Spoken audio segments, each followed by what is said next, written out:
Você precisa ser forte. E a força não tem nada a ver com brutalidade. Essa é a mensagem desse vídeo para você que é homem. E até o final você vai entender o porquê disso. Esse vídeo vai ter imagens bem menos coloridas porque eu não quero que você perca atenção na mensagem. A ciência vem estudando a vida de alguns homens e alguns problemas são recorrentes a uma certa parcela desse lado da população, como é a história de Tom que eu vou te contar hoje. Ele se lembra de estar dirigindo na rodovia, do céu nublado e da sensação de que algo estava errado. Estava indo para casa, onde estavam sua esposa, seu filho de 2 anos e seu outro filho recém-nascido. E mesmo depois de um dia inteiro longe da família, ele estava pensando em sua cama. Eu tive esse pensamento estranho, lembra Tom, um gerente de projetos de TI de 40 anos. Em vez de querer ir para a cama, eu queria ficar embaixo dela. Eu não queria interagir com ninguém. Eu não queria ver a minha esposa. Eu não queria ver os meus filhos. Eu só queria me esconder e desaparecer completamente. Foi a primeira vez na minha vida que eu tive esse tipo de pensamento. O pensamento era tão claro, estranho e perturbador para Tom que ele decidiu rastreá-lo até a sua fonte. Ele estava exausto. No início daquela semana, ele reservou uma sala de conferências apenas para tirar uma soneca. Mas esse pensamento não era apenas sobre estar cansado. Ele ligou para um amigo que era um tipo de conselheiro e explicou o que estava acontecendo. O amigo lhe mostrou uma ferramenta online de triagem de depressão que continha 15 perguntas para diagnosticar esse quadro. Das 15, Tom respondeu 13 positivas. Agora ele sabia o que poderia estar acontecendo. O que ele não sabia era o quão comum entre os novos pais era esse pensamento que ele estava tendo. De acordo com um estudo de 2010 no Journal of the American Medical Association, a depressão atinge cerca de 14% dos novos pais após o nascimento de um filho. Mas esse número provavelmente está abaixo da média real, porque de acordo com um estudo sueco de 2017, feito com quase 500 novos pais, 27% tiveram algum quadro de depressão. Dentre eles, mais de 75% disseram que guardavam seus sentimentos para si mesmos. Portanto, há muitos homens como Tom que sofrem em silêncio. Isso é basicamente um problema biológico sendo amplificado por normas culturais que exigem que o homem seja o ponto forte da cena. Não que o homem precise a todo momento demonstrar seus sentimentos, mas caso precise, que não seja taxado de fraco e nem ter a sua masculinidade fragilizada. Contudo, as razões culturais são compreensíveis. O nascimento de uma criança é um evento de vida centrado na mãe, que muito tem sido relacionado com a questão da depressão pós-parto, que atinge cerca de 15% das novas mães. A batalha retórica sobre quem pode e deve ficar deprimido após o nascimento e como essa depressão deve se parecer levou à discussão acadêmica sobre se a depressão pós-parto em homens deve ser reconhecida como uma condição específica. Para ajudar a esclarecer as coisas, alguns pesquisadores começaram a testar novos pais emocionalmente desregulados contra a escala de depressão pós-natal de Edimburgo, desenvolvida no Reino Unido em 1987, para rastrear somente as mães. O problema é que os homens experimentam depressão de forma diferente das mulheres. Por exemplo, os homens são menos propensos do que as mulheres a chorar e muito mais propensos a simplesmente parar de experimentar emoções significativas, se tornando às vezes apáticos, como se estivesse vivendo no modo automático. Homens deprimidos geralmente se envolvem em comportamentos de risco em um esforço para sentir algo diferente. Mulheres deprimidas já têm mais facilidade de se abrir e tentar colocar para fora o que as deprime. E sim, isso é uma generalização, porque nem todas agem dessa forma.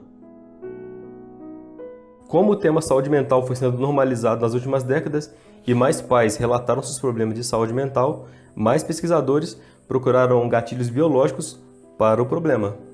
Alguns homens que experimentaram a transição para a paternidade foram submetidos a alguns estudos com a combinação de imagens magnéticas, testes hormonais e entrevistas para desenvolver um instantâneo do corpo masculino após se tornarem pais.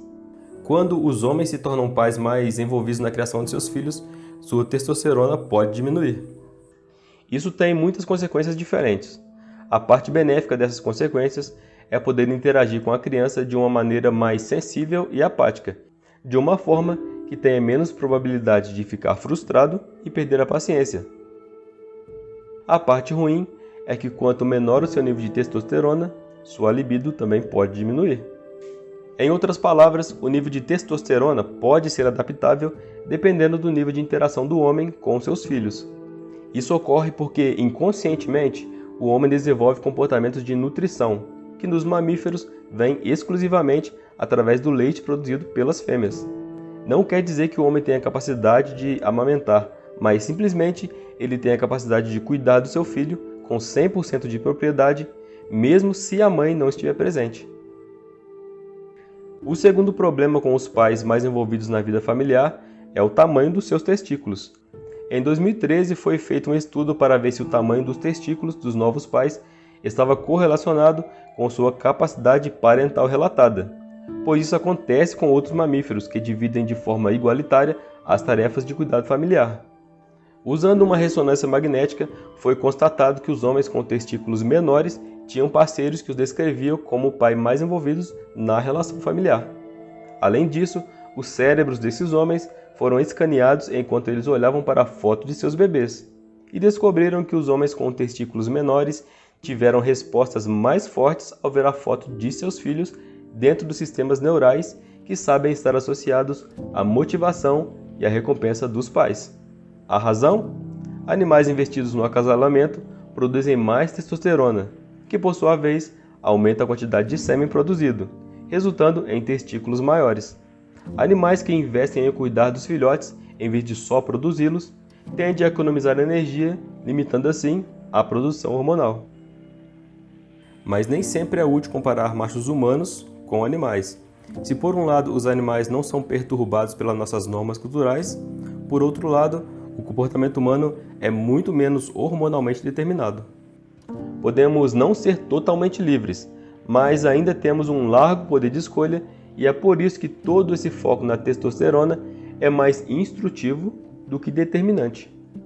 A maioria dos homens nem sabe o nível de sua testosterona sem algum tipo de teste, e isso é a última coisa que passaria na mente de um homem nas primeiras semanas de paternidade. E mesmo que um novo pai conheça o seu nível, ele poderia ser responsável apenas por um fator, e pouquíssimos médicos recomendam tomar algum tipo de suplemento para normalizar isso. Tom estava enfrentando uma longa lista de riscos de depressão. Estávamos fora do nosso normal, fora da nossa rotina. Nós não apenas tínhamos um novo bebê para cuidar, mas eu estava tentando ajudar a minha esposa a se locomover.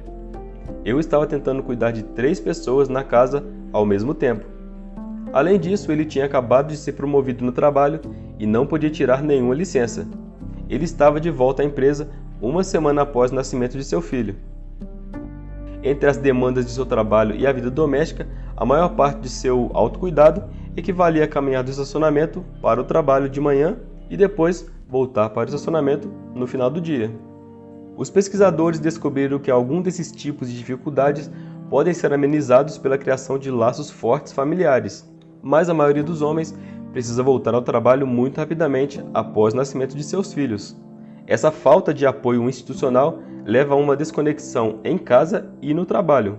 Alguns novos pais ficam atordoados, sentindo cada pedaço da decepção de se sentir sobrecarregado e, ao mesmo tempo, de mãos atadas.